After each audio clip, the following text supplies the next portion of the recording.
My fiancé forgot to hang up. I heard her tell her friends, he has no idea I'm sleeping with his friend. I canceled the wedding, the lease, and her phone before she got home. Part 1. The call was supposed to last 30 seconds. She was confirming dinner plans. I was on the other end waiting for her to say see you at 7 so I could start preheating the oven. Instead, she said see you at 7 to me, and then she said everything else to them. The phone didn't hang up. I heard the click she thought was the end button. Then I heard fabric rustling, phone going into a pocket or a purse, face down, still connected. And then I heard her voice, mid-sentence, like a broadcast she didn't know was live. Literally has no idea. Not a clue. He's at home right now making dinner like a little housewife. Laughter. 2 other voices. Her friends Brianna and Caitlin. I recognized them immediately because I'd driven Brianna to the airport twice and helped Caitlin move apartments last March. So you're still seeing Marcus? Brianna asked. I mean, seeing is strong.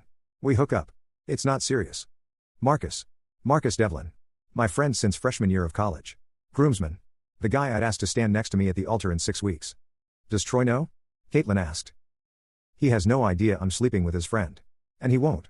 Marcus isn't going to say anything because he knows I'd tell everyone about the money. What money? Troy lent him $8,000 last year for his business. Marcus never paid it back. If Troy finds out, that friendship is done. Marcus keeps his mouth shut because I keep mine shut. It's mutually assured destruction. She laughed. The other 2 laughed.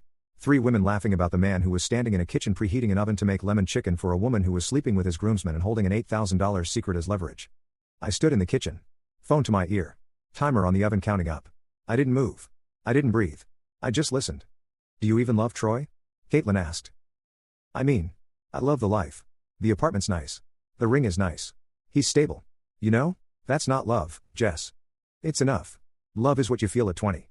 Stability is what you need at 29. Troy is stable. Marcus is fun. I get both.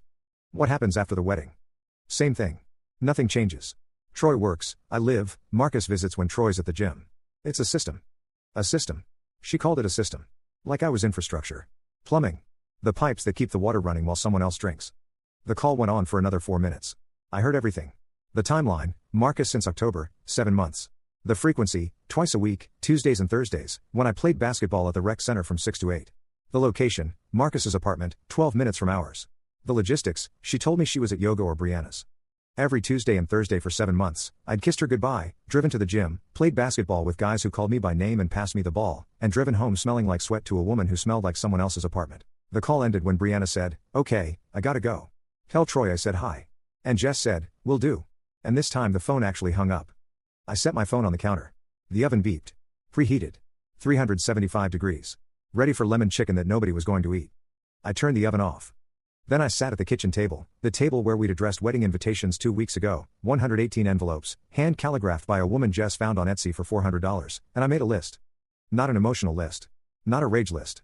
A task list. The kind I make at work every morning. Prioritized. Sequential. Actionable. Item 1, cancel the wedding. Item 2, cancel the lease. Item 3, cancel her phone. Item 4, contact Marcus.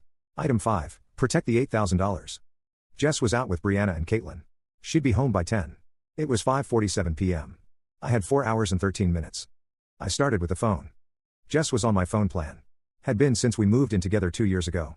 I'd added her as a line because her credit was too low to get her own plan, a detail I'd filed away as a favor at the time and now recognized as a structural dependency I could sever with a 3-minute customer service call. I called T-Mobile.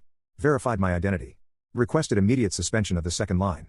The representative asked if I wanted to port the number or cancel permanently. Cancel permanently, I said. Are you sure? The number will be released and cannot be recovered. I'm sure. May I ask the reason? The user violated the terms of service. The representative paused. Then processed the request without further questions. The line was dead by 5:54 p.m. Item 1, phone cancelled. Next, the lease. Our apartment was a 2-bedroom in Greenville. $2,100 a month. Lease in my name only, because when we'd applied, Jess's credit score was 541 and the management company required a minimum of 620. I'd signed solo. She was listed as an authorized occupant, not a co-tenant. I called the leasing office. Spoke to the property manager, a woman named Tamara I'd dealt with for 2 years. Tamara, I need to remove an authorized occupant from my lease and provide notice of non-renewal. Is this a domestic situation? It's a personal matter. The occupant is not on the lease. I'd like her access revoked and the locks changed. We can process the occupant removal today. Lock change can be scheduled for tomorrow morning. We'll need your ID and a written request. I'll email both within the hour. And the non-renewal? End of current term is fine. I'll likely move before then. Item 2, lease handled. The wedding. This was the most complex item. $34,000 in total commitments. Venue, $8,200, half non-refundable. Caterer, $6,400, deposit $2,800 non-refundable. Photographer, $3,200, deposit $1,600 non-refundable. DJ, $1,800, deposit $900 non-refundable. Florist, $2,400, deposit $1,200 non-refundable. Officiant, $500, fully paid. Invitations and stationery, $1,100, fully paid. Tux rental, $450, cancelable. Jess's dress, $4,200, paid by her mother, non-refundable, not my problem. Total non-refundable losses, approximately $6,500. Total recoverable through cancellation, approximately $12,000. I called every vendor. In order. Venue first, caterer second, photographer third. Each call was the same, polite, brief, professional.